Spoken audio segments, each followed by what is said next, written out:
اور نام ماما جان سے دل کو سکون ملتا ہے، اور ہم تو اس پیر کے مرید ہیں اے لوگوں جس پیر کا محمد سے خون ملتا ہے۔ کتنا ظلم کرو گے سیدوں پر، کتنا ظلم کرو گے سیدوں پر؟ کیا بگاڑا تھا مولا علی نے لوگوں کا؟ کیا بگاڑا تھا؟ ابھی میں ایک تقریر سن رہا تھا یوٹیوب پر، ایک مولانا صاحب کہہ رہے تھے کہ لوگ اتنا علی علی کر رہے ہیں کہ رافضیت کو بڑھاوا مل رہا ہے۔ ارے مولانا صاحب آپ تقریر کر رہے ہیں کہ لوگ علی علی اتنا کر رہے ہیں کہ رافضیت کو بڑھاوا مل رہا ہے، ہمیں تو لگتا ہے کہ آپ کے دل میں سیدوں کا بغض بھرا ہوا ہے، ہمیں تو لگتا ہے کہ آپ کے دل میں سیدوں کا بغض لگا ہوا ہے، اور جس مسند پر بیٹھے ہوئے ہیں اور جس اسٹیج پر بیٹھے ہوئے ہیں اور عوام کے سامنے جو آپ تقریر کر رہے ہیں اور جو اپنے سینے کے اندر سے علم منہ کے ذریعے نکال رہے ہیں، یہ علم مولا علی کا احسان ہے کہ آپ کو مل گیا۔ اب آپ یہ کہتے ہیں کہ علی علی کرنے سے رافضیت کو بڑھاوا ہو رہا ہے، ہم کریں گے علی علی، ہم کریں گے علی علی۔ امام شافعی نے کہا کہ اگر علی علی کرنے سے رافضیت کا سند ملتا ہے تو امام شافعی رافضی بننے کے لیے تیار ہے، امام شافعی رافضی بننے کے لیے تیار ہے۔ ارے میرے خاندان میں اتنی کرامتیں موجود ہیں، ہم کیوں دوسرے کا ذکر کرنے جائیں؟ آپ کے گھر میں بچہ پیدا ہوتا ہے نا، آپ کے گھر میں بچہ پیدا ہوتا ہے، آپ کے بیوی کو بچہ تولد ہوتا ہے، آپ کی بہنوں کو بچہ تولد ہوتا ہے، آپ کے گھر کی عورتوں کو بچہ تولد ہوتا ہے۔ ہمارے اور آپ کے گھر کا دستور کیا ہے؟ کیا دستور ہے؟ ہمارے اور آپ کے گھر کا دستور یہ ہے کہ جب ہمارے گھر میں کسی عورت کو بچہ تولد ہونے والا ہوتا ہے، وقت بالکل قریب ہوتا ہے، درد میں اضافہ ہو جاتا ہے، درد سے بڑھ جاتا ہے، عورتوں کو پتہ چل جاتا ہے کہ اب بچہ پیدا ہونے والا ہے، تو ہمارے اور آپ کے گھر میں 10 اگر روم بھی بنا ہوا ہے، 5 روم بھی بنا ہوا ہے، تو ایک کمرہ فکس کر دیا جاتا ہے کہ جتنے بھی گھر کی عورتوں کو بچہ تولد ہوگا اسی روم کے اندر ہوگا، اسی کمرے میں ہوگا۔ گھر کی عورتیں اس کمرے میں اس عورت کو لے جاتی ہیں، اس کمرے سے قرآن شریف ہٹا دیا جاتا ہے، جانماز ہٹا دیا جاتا ہے، حدیث کی کتابیں ہٹا دی جاتی ہیں، حتیٰ کہ اردو کی بھی کوئی کتابیں ہوتی ہیں تو ہٹا دی جاتی ہیں۔ کیوں؟ اس لیے کہ اس گھر میں عورت بچہ پیدا کرے گی۔ کتنا احتیاط برتا جاتا ہے کہ گھر کے اندر جس گھر میں عورت بچہ پیدا کرے اس میں قرآن شریف نہ رکھا جائے، اس میں جانماز نہ ہو، اس میں حدیث کی کتابیں نہ ہو، اس میں اردو کی کتابیں نہ ہو۔ یہ ہمارے اور آپ کے گھر کا دستور ہے۔ فرق دیکھنا ہو دیکھو فرق، کہ تمہارے گھر کا دستور یہ ہے کہ جب بچہ پیدا ہونے کا وقت تو ساری کتابوں کو نکال دیا گیا، اور علی ماں کے شکم میں ہے، وقت پورا ہو گیا، علی ماں کے شکم میں ہے، وقت پورا ہو گیا، علی دنیا پر آنے کے لیے تیار ہے، ماں علی کو پیدا کرنے والی ہے، ماں ہے کہاں؟ ماں کعبۃ اللہ کا طواف کر رہی ہے۔ میرے گھر کی عورتیں جب بچہ ہونے کا وقت ہوتا ہے تو گھر میں ہوتی ہے، اور علی کی جب ولادت کا وقت ہوا تو علی کی ماں اپنے گھر میں نہیں ہے، کعبۃ اللہ میں ہے۔ کیا کر رہی ہیں؟ طواف کر رہی ہیں۔ کیا کر رہی ہیں؟ طواف کر رہی ہیں۔ اور صرف علی کی ماں ہی طواف نہیں کر رہے ہیں، میرے اور آپ کے نبی بھی طواف کر رہے ہیں۔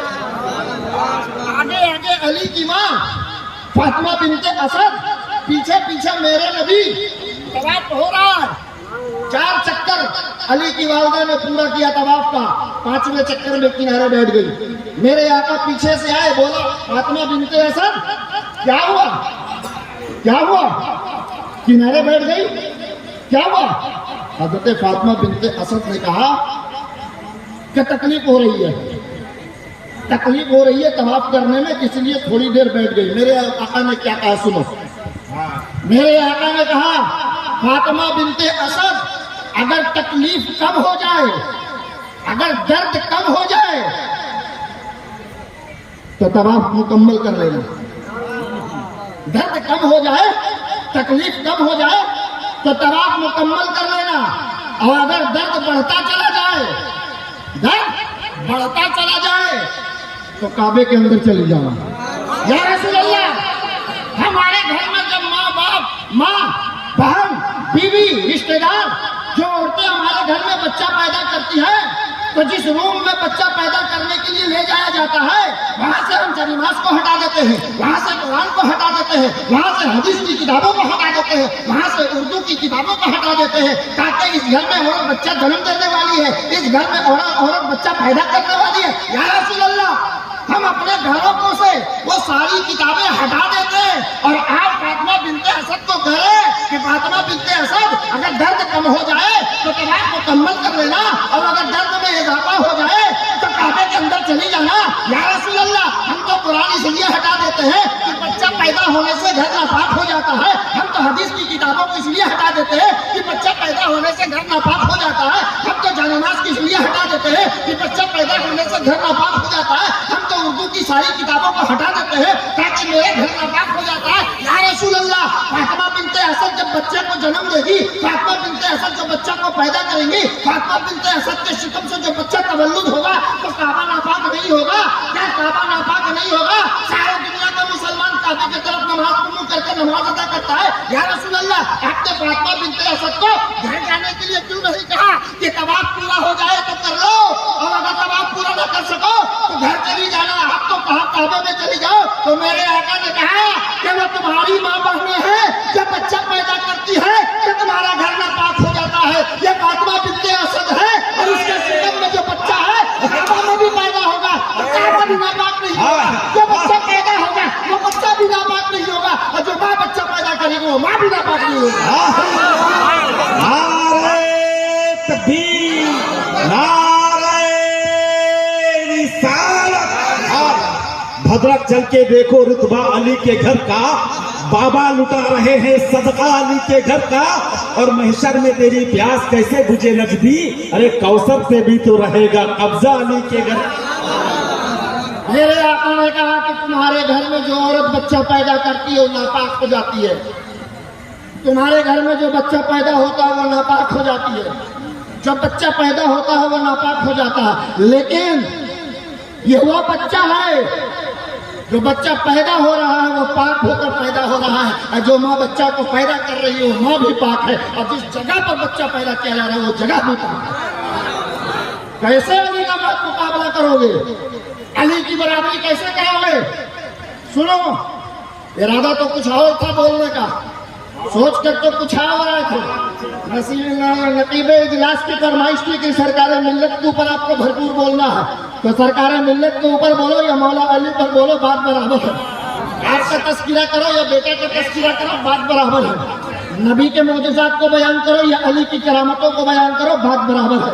حسین کی شہادت کو بیان کرو یا نبی کے معجزات کو بیان کرو، بات برابر ہے۔ اگر نبی کا تذکرہ کرو گے تو حسن حسین کا تذکرہ ہو جائے گا، حسن حسین کا تذکرہ کرو گے تو نبی کا ذکر ہو جائے گا، تو علی کا تذکرہ کرو گے تو نبی کا تذکرہ ہو جائے گا۔ علی کی بات چلی ہے کائنات میں کوئی مرد قیامت تک پیدا نہیں ہوگا۔ حضرت عبداللہ ابن عباس رضی اللہ تعالیٰ عنہ کعبہ کے بغل میں بیٹھے ہوئے، کعبہ شریف کے بغل میں حضرت عبداللہ ابن عباس بیٹھے ہوئے۔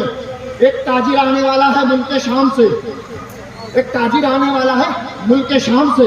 حضرت عبداللہ ابن عباس کعبے کی سرحد پر بیٹھ کر اس تاجر کا انتظار کر رہے ہیں۔ تاجر چند گھنٹوں میں آ گیا۔ حضرت عبداللہ ابن عباس اور وہ تاجر، حضرت عبداللہ ابن عباس ابھی ایمان نہیں لائے ہیں، حضرت عبداللہ ابن عباس ابھی ایمان نہیں لائے ہیں، ابھی حالت کفر میں ہے، لیکن کعبے کے بغل میں بیٹھے ہوئے ہیں۔ کعبہ ایک طرح سے تفریح گاہ بنا ہوا تھا اس زمانے میں، لوگ کہیں سے گھوم کے آتے تھے، وہیں بیٹھتے تھے، گپ شپ کرتے تھے، پھر چلے جاتے تھے، تجارت کی باتیں کرتے تھے، چلے جاتے تھے۔ حضرت عبداللہ ابن عباس بیٹھے ہوئے ہیں، شام سے تاجر آیا، دونوں بیٹھے گپ کر رہے ہیں، تجارت کی باتیں ہو رہی ہیں۔ اچانک ایک عورت آتی ہے، اچانک ایک عورت آتی ہے، کعبے کے سامنے کھڑی ہو کر، نہیں، عورت سے پہلے ایک نوجوان آتا ہے، نوجوان آتا ہے، کعبے کے سامنے ہاتھ اٹھا کر باندھ لیتا ہے۔ تھوڑی دیر کے بعد ایک عورت آتی ہے، پیچھے کھڑی ہو جاتی ہے، نیت باندھ کر نماز کی حالت میں ہو جاتی ہے۔ تھوڑی دیر کے بعد ایک بچہ آتا ہے، وہ بھی نیت باندھ کر پیچھے کھڑا ہو جاتا ہے۔ پھر اس کے 2 منٹ کے بعد ایک جوان اور آتا ہے، وہ بھی نیت باندھ کے کھڑا ہو جاتا ہے۔ حضرت عبداللہ ابن عباس سامنے دیکھ رہے ہیں، وہ شام سے آنے والا تاجر بھی دیکھ رہا ہے یہ سارا منظر. حضرت عبداللہ ابن عباس سے پوچھا وہ آگے جو نوجوان کھڑا ہے وہ کیا کر رہا ہے؟ اور اس کے پیچھے ایک بچہ ہے, اس کے پیچھے ایک عورت ہے, اس کے پیچھے ایک جوان ہے, یہ لوگ کیا کر رہے ہیں؟ حضرت عبداللہ ابن عباس نے کہا کہ وہ جو سامنے آگے کی طرف کھڑا ہوا ہے وہ میرا بھتیجا ہے, اس کا نام ہے محمد ابن عبداللہ.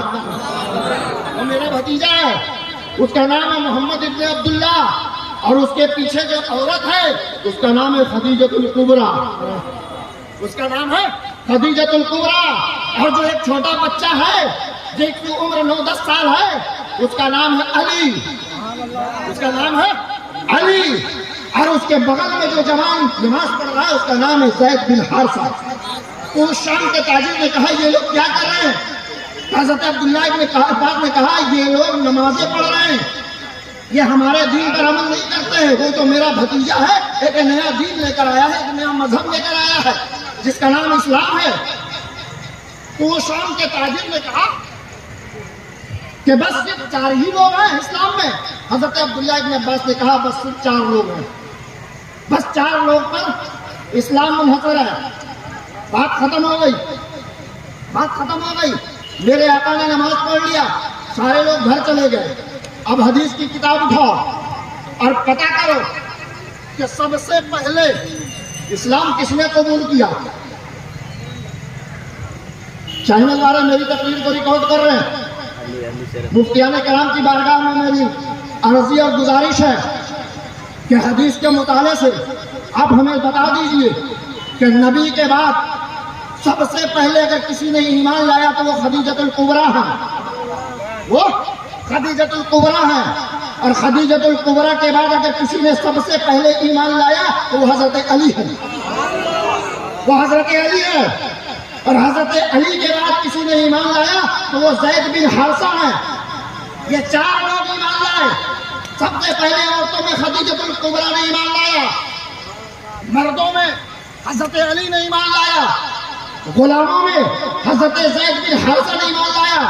علماء نے بانٹ دیا اور کہا کہ جوانوں میں, بوڑھوں میں, عمر دراز میں سب سے پہلے ابو بکر صدیق نے ایمان لایا. بچوں میں حضرت علی نے ایمان لایا, غلاموں میں زید بن حارثہ نے ایمان لایا.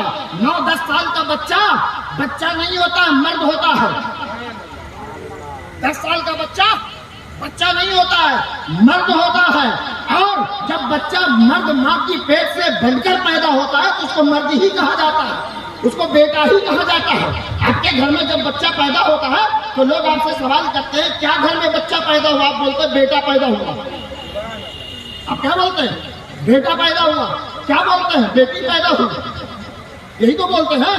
تو بیٹا کا مطلب مرد, بیٹی کا مطلب عورت. تو اب سب سے پہلے 10 سال کی عمر میں اگر کسی مرد نے ایمان لایا تو وہ میرے علی ہیں. سب سے پہلے اگر مردوں میں کسی نے سب سے پہلے نماز پڑھا وہ علی ہے. جنگ خیبر بڑے بڑے صحابہ سے پتہ نہ ہوا, جنگ خیبر بڑے بڑے صحابہ سے پتہ نہیں ہوا. میرے علی 19 سال کی عمر میں ہیں اور سارے صحابہ ہیں, عمر بھی ہیں, ابو بکر بھی ہیں, عثمان بھی ہیں, سارے صحابہ ہیں. جو جا رہے واپس ہو کر لوٹ رہے, جو جا رہے ناکام ہو کر لوٹ رہے. میرے آقا نے دیکھا صبح سے شام تک خیبر پتہ نہیں ہوا. سارے صحابہ گئے واپس آ گئے, عمر گئے واپس آ گئے, عثمان گئے واپس آ گئے, ابو بکر گئے واپس آ گئے, جتنے اسلام کے مجاہدین تھے گئے واپس آ گئے. میرے آقا نے کہا کہ کل صبح کی نماز کے بعد ہم جس شخص کے ہاتھ میں جھنڈا دیں گے خبر اس کے ہاتھ میں. کیا آقا کہہ رہے ہیں کہ میں کل صبح جس کے ہاتھ میں جھنڈا دوں گا اس کے ہاتھوں خیبر پتہ ہوگا. اب رات کو نیند نہیں آ رہی ہے کسی کو. عمر کہتے ہیں کہ آج تک زندگی بھر مجھے کبھی بھی لالچ کسی عہدہ کا نہیں ہوا. حضرت عمر کہتے ہیں کہ زندگی بھر کبھی بھی مجھے لالچ نہیں ہوا کہ ہمیں یہ پوسٹ مل جائے, ہمیں یہ عہدہ مل جائے. لیکن جس دن آقا نے کہا کہ کل صبح ہم اس شخص کے ہاتھ میں جھنڈا دیں گے جس کے ہاتھوں خیبر پتہ ہوگا, اس دن رات میں مجھے بھی نیند نہیں آئی اور میں سوچ کر کروٹ بدل رہا تھا کہ کاش کہ کل صبح عمر کے ہاتھ میں میرے مصطفیٰ جھنڈا دے دیتے. عمر نے کہا کہ پہلی بار میں نے خواہش کی تھی کہ صبح میں میرے ہاتھ میں جھنڈا آقا دے دیتے تاکہ خیبر میرے ہاتھوں فتح ہوتا. سارے صحابہ کروٹ بدل رہے, سارے صحابہ کروٹ بدل رہے, سب یہ سوچ رہے ہیں ہمیں جھنڈا مل جائے, سب سوچ رہے ہیں ہمیں جھنڈا مل جائے. لیکن جب صبح کی اذان ہوئی, نماز سے فارغ ہوئے میرے آقا, کہا کہ علی کہاں ہے, علی کہاں ہے؟ لوگوں نے کہا علی کی آنکھ میں درد ہے, وہ وہاں کنارے بیٹھے ہوئے. کہا بلاؤ, دیکھو آقا کی محبت علی سے. لوگوں نے کہا کہ علی بیمار ہے, علی کی آنکھ میں درد ہے, علی کی آنکھ میں مرض ہو گیا ہے. تو میرے آقا چاہتے تو چھوڑ دیتے کہ علی بیمار ہے, علی کی آنکھ میں تکلیف ہے, ابو بکر کو جھنڈا دے دیتے, عثمان کو جھنڈا دے دیتے, عمر کو جھنڈا دے دیتے, اور نہ جانے کتنے صحابہ تھے کسی کو جھنڈا دے دیتے. لیکن کہا بلا علی کو. علی آئے, میرے آقا نے اپنا منہ سے تھوک مبارک نکالا اور علی کی آنکھوں پر لگا دیا. پوچھا علی آپ کا درد کیسا ہے؟ میرے علی نے کہا آقا آپ کے منہ کا لباب دہن لگ جائے علی کی آنکھ پر اور پھر علی کی آنکھ میں بیماری رہ جائے. آپ کا لباب دہن لگا, علی کی آنکھ کی بیماری ختم. میرے آقا نے جھنڈا اٹھایا اور علی کے ہاتھ میں دیا, علی لو چلے جاؤ خیبر کی طرف, چلے جاؤ خیبر کی طرف. اور خیبر میں جو مخالفین تھے وہ ٹاپ کلاس کا جنگجو تھا. کہتے ہیں آپ کے علاقے میں کوئی بہت بہترین پہلوان ہوتا ہے تو آپ بولتے ہیں اس کو کون پٹکے گا, وہ تو آج تک کسی سے نہیں پٹکانا ہے. جو ہزاروں کو پٹک دے تو آدمی کو یقین ہو جاتا ہے کہ اب یہ شخص کسی سے ہارنے والا نہیں ہے, یہ شخص کسی سے پٹکانے والا نہیں ہے. تو اس طرف مخالفین کی طرف مرحب نام کا ایک شخص تھا جس کو 100 جنگوں کا تجربہ تھا. ایک دو جنگ نہیں لڑا, وہ 100 جنگ لڑا.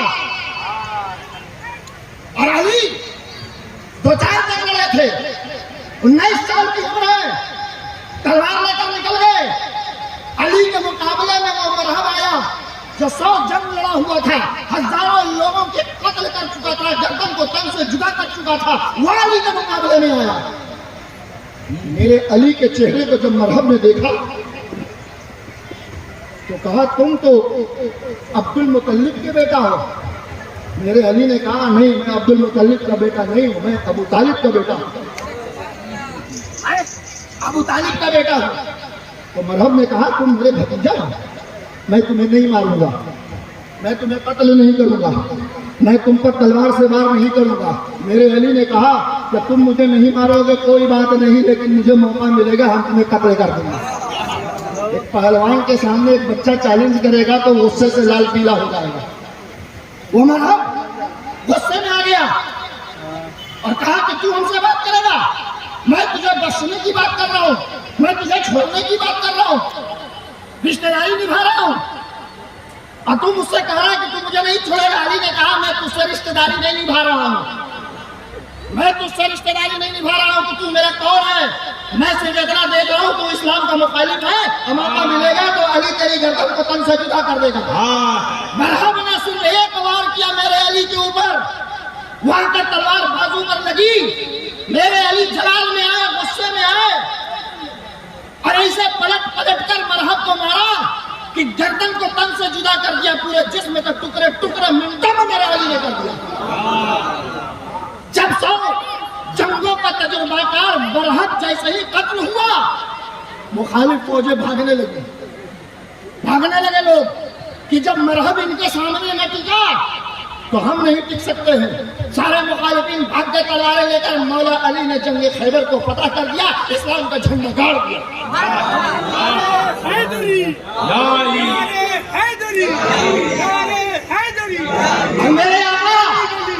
میرے آقا علی کی تلوار کو دیکھ رہے تھے کہ کیسے علی تلوار چلا رہے ہیں. جب خیبر میں جھنڈا گاڑ کر علی واپس آئے, میرے مصطفیٰ کھڑے ہو کر علی کو سینے سے لگایا اور کہا کہ تم حیدر کرار ہو. یہ جنگ خیبر میں میرے علی کو میرے مصطفیٰ نے لقب دیا کہ تم حیدر کرار ہو, یعنی کہ کے دشمن کو پلٹ پلٹ کے مارنے والے کو حیدر کرار کہتے ہیں. میں نے صرف ایک بار کیا اور میرے علی نے سب پلٹ پلٹ کر مارا تو اس کو واسطے میں جہنم پہنچا کر خیبر کو فتح کر کے واپس آئے اور میرے آقا نے سینے سے علی کو لگایا. میرے علی کا کوئی بات نہیں کرے گا. ابو بکر صدیق رضی اللہ تعالیٰ عنہ خلیفۃ المسلمین ہے, اول خلیفہ ہے. کون نہیں مانتا کہ ابو بکر صدیق اول خلیفہ نہیں ہے؟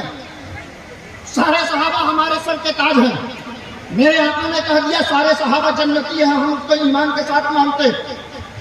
اور حضرت ابو بکر صدیق کا جو مرتبہ ہے وہ خلافت کے معاملے میں آپ کا مرتبہ علی سے زیادہ ہے.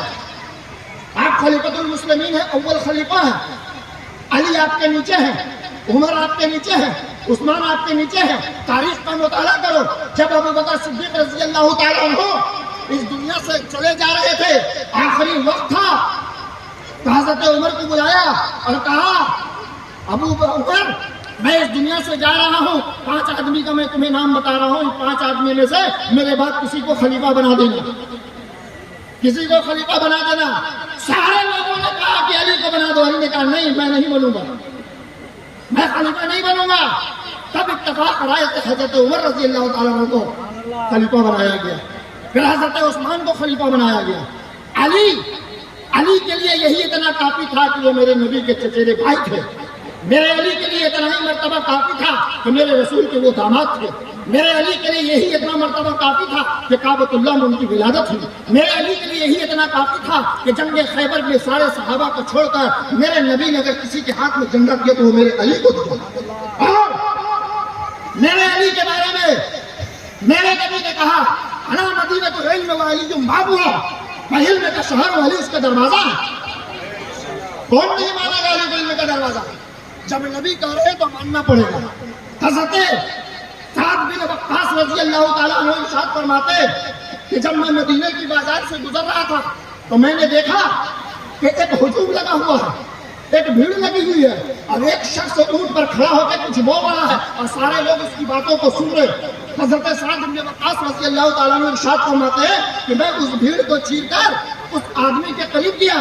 جب اس کی باتوں کو میں سنا تو وہ میرے علی کو گالیاں دے رہا تھا, وہ میرے علی کو برا بھلا بول رہا تھا. حضرت سعد بن وقاص رضی اللہ تعالیٰ عنہ اس شخص سے مخاطب ہوئے اور کہا تم کس کو گالی دے رہے ہو؟ وہ نبی کے داماد ہے جس کو تم گالی دے رہے ہو. تم کس کو گالی دے رہے ہو؟ ایمان لانے والا سب سے پہلا شخص وہ ہے جس کو تم گالی دے رہے ہو. تم کس کو گالی دے رہے ہو؟ اس دنیا پہ سب سے پہلے امتی میں نماز پڑھنے والا وہ شخص ہے. تم اس کو گالی دے رہے ہو جو فاطمہ کا سرتاج, فاطمہ کا شوہر ہے. تم اس کو برا بھلا کر رہے ہو جو حسن اور حسین کا باپ ہے. حضرت سعد بن وقاص نے سارے مراتب چڑھا دیے کہ تم کس کو گالی دے رہا ہو, ان کا یہ مرتبہ ہے. لیکن وہ شخص نہ مانا. حضرت سعد بن وقاص کہتے ہیں کہ میں اپنے گھر چلا گیا. گھر ابھی پہنچا تھا کہ ایک آدمی نے آ کے مجھ کو خبر دیا اور کہا کہ جو شخص علی کو گالیاں دے رہا تھا اس کا اونٹ بھدک گیا, اس کا اونٹ اچھلنے لگا اور وہ شخص اونٹ پر سے گرا اور مر گیا. یہ حدیث بیان کر رہا ہوں, کوئی قصہ کتاب کے کہانی کی کتاب سے یہ واقعہ نہیں بیان کر رہا ہوں. انہیں کی اولاد سرکار ملت ہے, انہیں کی اولاد غوث اعظم ہے, انہیں کی اولاد حسن و حسین ہے. لوگوں نے کتنا ظلم کیا ہے پتہ ہے؟ امام حسن کو لوگوں نے ظلم کیا, زہر دے کر, 12 زہر دے کر حسن کو. کربلا میں تلوار کے ساتھ حسین کو مارا, اکبر کو تیر سے مارا, اصغر کو تیر سے مارا, چلو سب کو مار دیا. غوث اعظم کے خلاف لوگوں نے آوازیں اٹھائی, غوث اعظم کے خلاف لوگوں نے نعرہ بلند کیا. اور جب